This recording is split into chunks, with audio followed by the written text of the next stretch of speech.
حضرت مرزا مظہر جانے جانا فرماتے ہیں کہ بارش ہوئی تھی تازی دلی میں تازی بارش ہوئی تھی. ایک بابا لکڑی کے جوتے پہنے کھڑا ہوں, اللہ اللہ اللہ اسی کسے دے کچھ بھی نہیں لگ دے نہ کوئی ساڈا دردی. بابا مست ہو کے جا رہا, اللہ اللہ کرتا جا رہا. ایک طوائف اپنے کوٹھے سے اتر کے تو سیڑھیوں پہ بیٹھی تھی, ساتھ اس کا یار بھی بیٹھا تھا. بابا اپنی مستی میں جا رہا ہے تو بابا جی کے پیروں سے کچھ مٹی اڑی تو اس عورت کے کپڑوں پہ پڑ گئی. پرواہ نہیں, بزرگ گزر رہے. وہ یار اس کا دوڑا ہوا آیا, اس نے آ کر تھپڑ مارا. کا خیال نہیں سارے اس کے کپڑے آلودہ کر دیے, تو کدھر تیرا دماغ نہیں ٹھیک. بابے نے نظر اٹھائی, کہا بیٹے میں نے دیکھا نہیں, چل اللہ تیرا بھلا کرے, تو نے بدلہ لے لیا. بابا جی چپ کر کے وَإِذَا خَاطَبَهُمُ الْجَاهِلُونَ قَالُوا سَلَامًا چپ کر کے گزر گئے. ٹھنڈ کا موسم تھا, بارش تازہ ہوئی تھی, حلوائی دودھ کاڑ رہا تھا. اس نے بٹھایا بابا جی کو پھٹے پہ, پیالہ پکڑا, دوڑ کے آگے بڑھا. بزرگ آ گئے, آئیے بیٹھیے. دودھ کا گرم گرم پیالہ شکر ڈال کے دیا. بابا جی نے دودھ پیا, پھر نظر جھکی, پھر رنگ بدلا. کہنے لگے مالک تو کتنا بے نیاز ہے, کہیں تھپڑ مرواتا ہے کہیں دودھ پلاتا ہے. تیری بے نیازی ہے نا, ادھر تھپڑ مروایا یہاں دودھ پلایا, تو ہی جانتا ہے تیرے رنگ کیا ہے. ابھی بابا وہیں بیٹھا تھا, توڑے آئے پیچھے سے لوگ, شور ہوا. بابے کو دبوچ کے وہاں لے گئے جہاں اس نوجوان نے تھپڑ مارا تھا. کہا تو اللہ کا بندہ ہے, اللہ کے بندے بد دعا تو نہیں دیتے. ہوا کیا؟ کہا تو نے بد دعا دی ہے. کہا نہیں دی, بات بتاؤ. کہنے لگے اس نے تجھے تھپڑ مارا ہے, چھت پہ چڑھا ہے, پیر پھسلا ہے, گردن کے بل گرا ہے, منکا ٹوٹ گیا, مر گیا ہے, تو نے بد دعا دی ہے. بابا جی کہنے لگے یار میں نے تو دوسرا لفظ بھی نہیں کہا, بھلا ہو کہہ کے گزرا ہوں, میں نے نہیں بد دعا دی. کہ تو نے دی ہے تبھی تو مر گیا. کہا نہیں دی. کہا بابا تو بزرگ آدمی ہے, سچ بول. تو بابا جی کہنے لگے سچ سنو. پھر میں آ رہا تھا, میرے پیروں سے مٹی اڑی, اس کے یار کے کپڑوں پہ پڑی, اسے برا لگا, اس نے مجھے مارا. جب اس نے مجھے مارا تو میں کوئی لوارث تو نہیں تھا. جب اس نے مجھے مارا تو میں کوئی لوارث تو نہیں تھا. مجھے دشمنوں نہ چھیڑو, میرا ہے کوئی جہاں میں ابھی پکار لوں گا, نہیں دور ہے مدینہ. اس نے مجھے مارا تو میں کوئی لوارث تھا کہ میرا بدلہ کوئی نہ لیتا.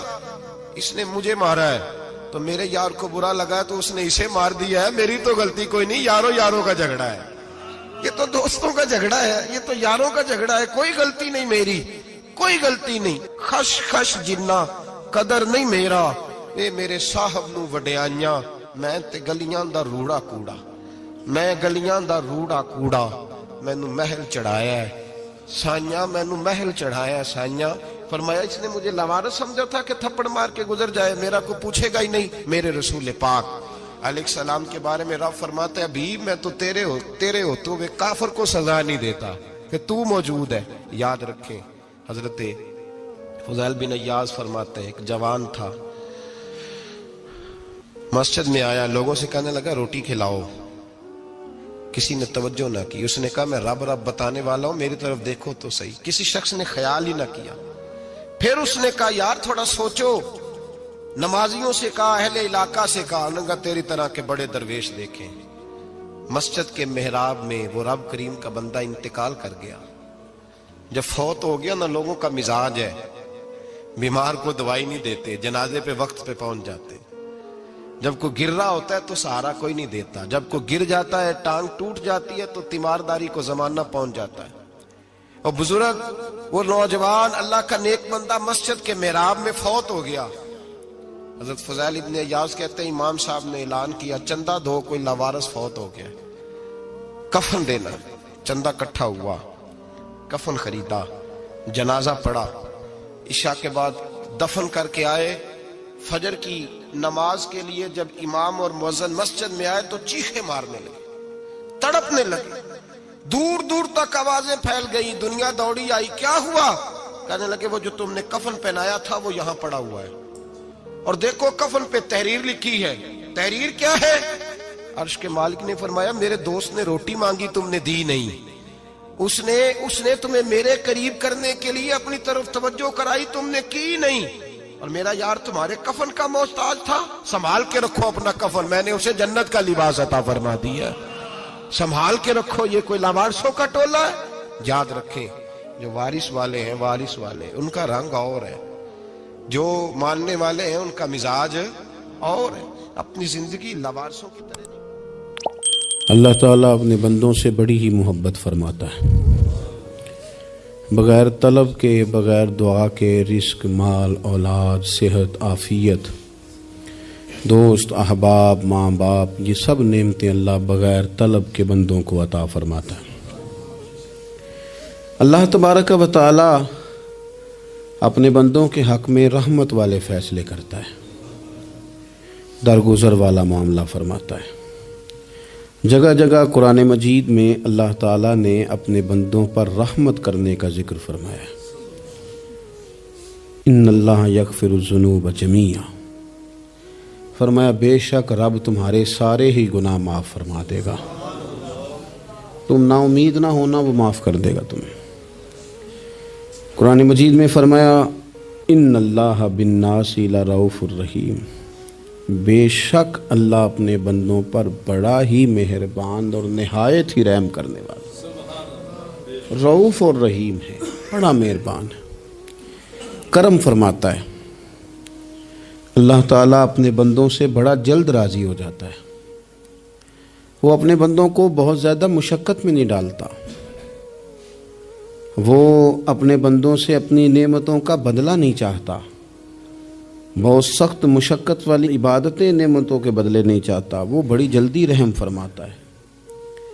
ماں پیار کرتی ہے اپنے بچے سے، لیکن وہ ناراض بھی ہو جاتی ہے بعض چیزوں پہ، بعض معاملات اس کا دل بھی دکھاتے ہیں، بعض جگہ وہ رو کے یہ بھی کہتی ہے کہ تو نے میری محبت کا کوئی نتیجہ نہیں مجھے دیا، میری ساری کمائی تو نے ضائع کر دی۔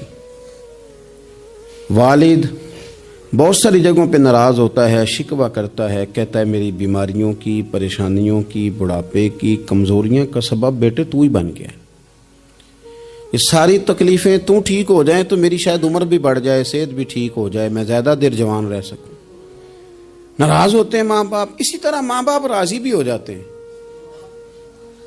وہ بڑی جلدی راضی ہو جاتے ہیں۔ میں اکثر کہتا ہوں کہ والد کو راضی کرنے میں 5-7 منٹ لگ جاتے ہیں، اماں تو 1.5-2 منٹ میں راضی ہو جاتی ہے۔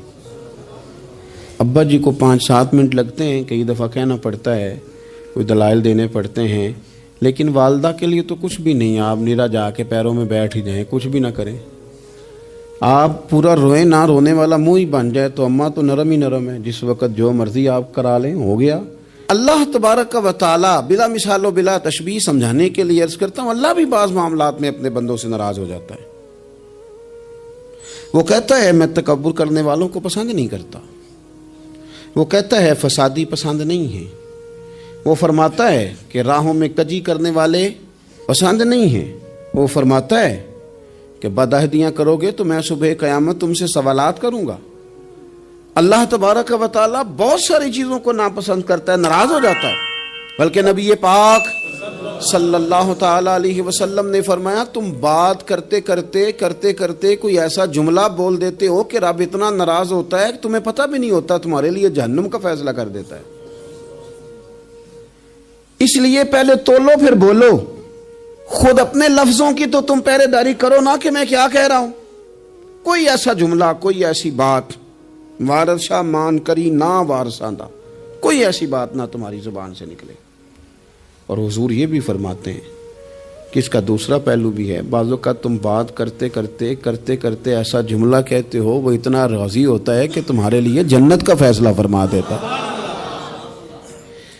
مسلمان کو اب یہ حکم ہے، اس ساری گفتگو کا نتیجہ یہ ہے کہ وہ اپنے جذبات پر، خیالات پر، نگاہوں پر، زبان پر، کانوں پر تھوڑی توجہ دے، بے لگام نہ بنے، بے ترتیب نہ بنے،